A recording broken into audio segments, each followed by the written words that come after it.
Right now, families in Fritch are living in campers. They're in and out of hotels. Some of them still separated from their immediate family. All this just 2 months after the Fritch fire claimed hundreds of homes. Marissa Lucero spoke with many families who say they're afraid they'll be in campers come the winter. She joins us now with more in part one of her special report, Operation Rebuild. Marissa? Larry, the reason they're afraid is because we're talking about the families who didn't have insurance or enough insurance coverage so that they can start to rebuild. We had a nice, real big 2-story barn.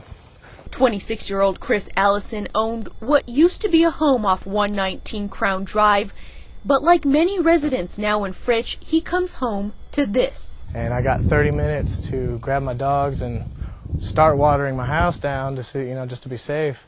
And then the sheriff showed up and said I had to leave. Within hours, a small grass fire sparked one of the most devastating fires in the Texas Panhandle that claimed hundreds of homes. Now over 2,500 acres have burned, nearly 100 homes lost. Right now, officials with the Forest Service tell us the fire is 85% contained and residents can return to their homes tomorrow morning. Thousands of acres burned, families left without homes, but what matters to the families who lost everything are the things they can never replace. We just had a lot of 15 years of us together.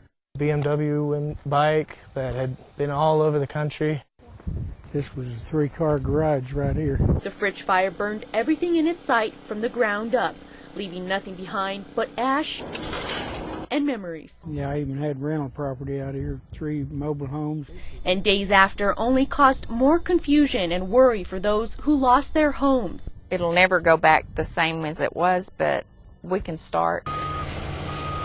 For weeks, Fritch became the staging area for media, emergency crews, and hundreds of volunteers. But Fritch survivors say now is when they need more help than ever. Still need massive amounts of help, massive amounts. There are people without insurance that had, thousands and thousands of dollars that, they're never going to be able to replace that because they're now living paycheck to paycheck.